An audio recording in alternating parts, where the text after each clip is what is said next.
Gunung Muria termasuk dalam gunung yang memiliki banyak puncak, diantaranya Puncak Songolikur, Puncak Abiyosok, Puncak Argowiloso, Puncak Argo Jembangan, dan salah satunya bernama Puncak Natas Angin. Puncak Natas Angin salah satunya adalah puncak yang berada di Gunung Muria, tepatnya di Desa Rahtawo, Kecamatan Gebok, Kabupaten Kudus, Jawa Tengah.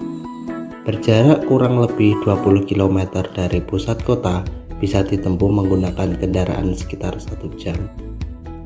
Puncak Natas Angin merupakan puncak tertinggi dengan ketinggian 1700 meter di atas permukaan laut.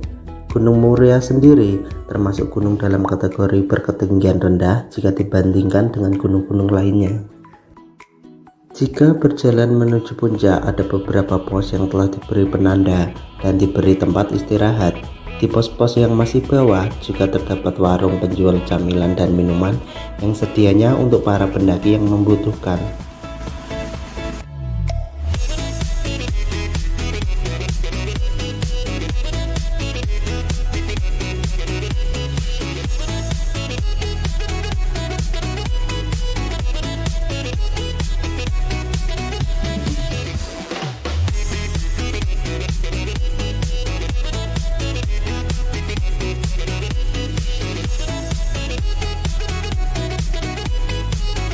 Jika kita melakukan pendakian ke puncak Natas Angin, maka kita akan kaget dan bertanya-tanya, kenapa di setiap pos maupun setiap jalur perjalanan ditemukan yang namanya petilasan.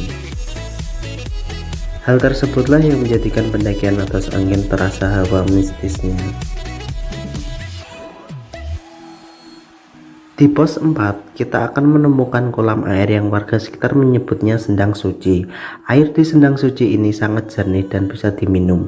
Ada mitos bahwa siapa saja yang membawa air dari Sendang Suci ini pulang, maka keinginannya akan terkabul. Sudah sampai di pos 4 Gunung apa Ki? Natas Angin. Natas Angin di Kudus.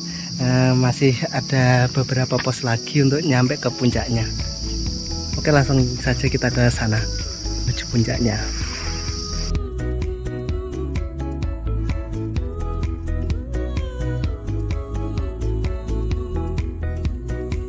Kali ini saya sedang berada di puncaknya.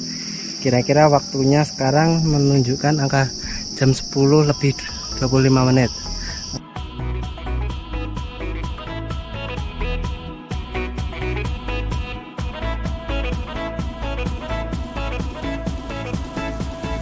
Akhirnya sudah sampai di pos 5 tempat pendataan pengunjung, biasanya kayak gitu.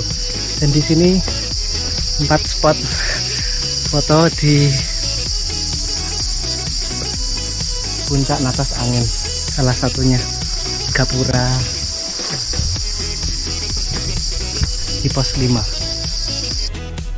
Selanjutnya, setelah melewati pos 4, kita akan menjumpai gapura, dan masuk gapura tersebut ada sebuah bangunannya di sekeliling warung. Ya, petilasan Eyang Abiyoso namanya. Kata petilasan sendiri berasal dari kata telas atau bekas, sehingga tempat ini dulu pernah menjadi bekas pertapaan atau persinggahan Eyang Abiyoso.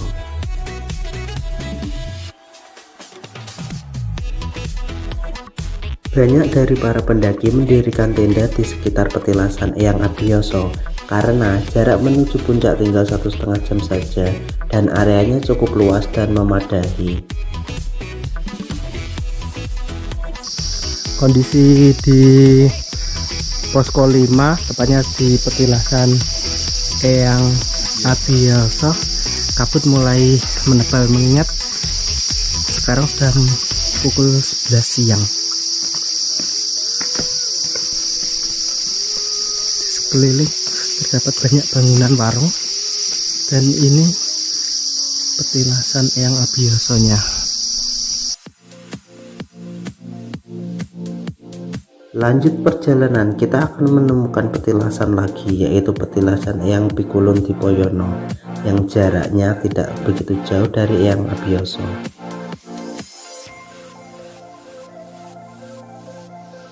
Oke teman-teman, setelah tadi kita melewati posko 5 dan di sana ada petilasan, lanjut perjalanan, dan di tengah perjalanan kami juga melewati petilasan serupa, tapi beda nama.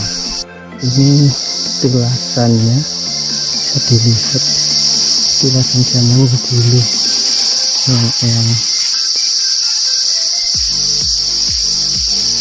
kalau di keterangan sini tulisannya Padepokan Eyang Pikulun Dipoyono. Oke, kita lanjut perjalanan lagi menuju puncak atas angin.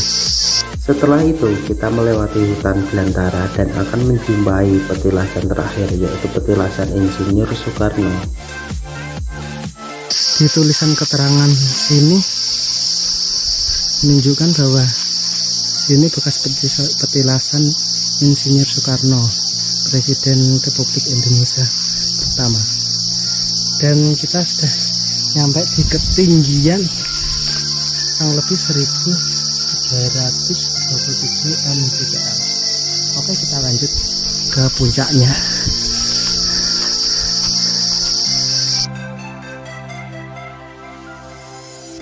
Melelahkan sekali, akhirnya ada cahaya matahari yang menghalau kabut, dan bisa dilihat kayaknya kita sudah mau nyampe ke puncaknya, mengingat bisa dilihat di sana, itulah puncak nanti atas angin. Dan puncak-puncak di sekitar Gunungan Muria keren banget guys. Dan ini yang dinamakan jalur naga di puncak atas angin, memang lurus seperti naga namanya. Jadi kalau sudah sampai di sini dimohon berhati-hati dalam berjalan, mengingat kiri kanan kita langsung jurang.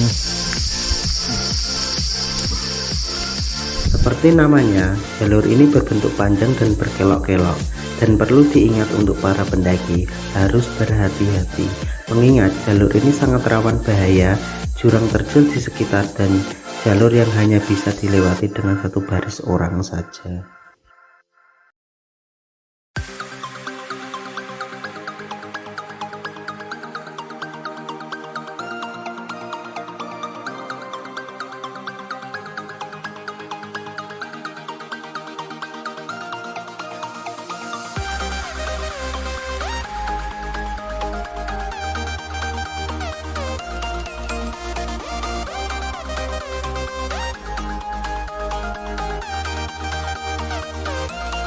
Lihat jalur naganya, keren banget, mantap. Medan sekitarnya memang cukup ekstrim, mengingat bawah langsung tebing, jurang. Dikarenakan saya mulai mendaki pukul 8 pagi, maka sampai puncak pukul 12 siang dan berkabut. Perlu diingat, biasanya gunung akan mulai berkabut ketika menginjak siang sampai sore. Maka jika ingin mendapatkan pemandangan yang cerah, diusahakan pagi sudah sampai puncak. Hari ini kita kurang beruntung menuju ke puncaknya, mengingat kita sampai di puncaknya pas pukul 12 siang. Jadi memang sekitar jam 10 kabut mulai menutupi puncak Gunung Muria, tepatnya di puncak atas angin. Jadi bisa saya kalkulasi, pendakian dari pos menuju puncak atas angin kurang lebih 4 jam perjalanan.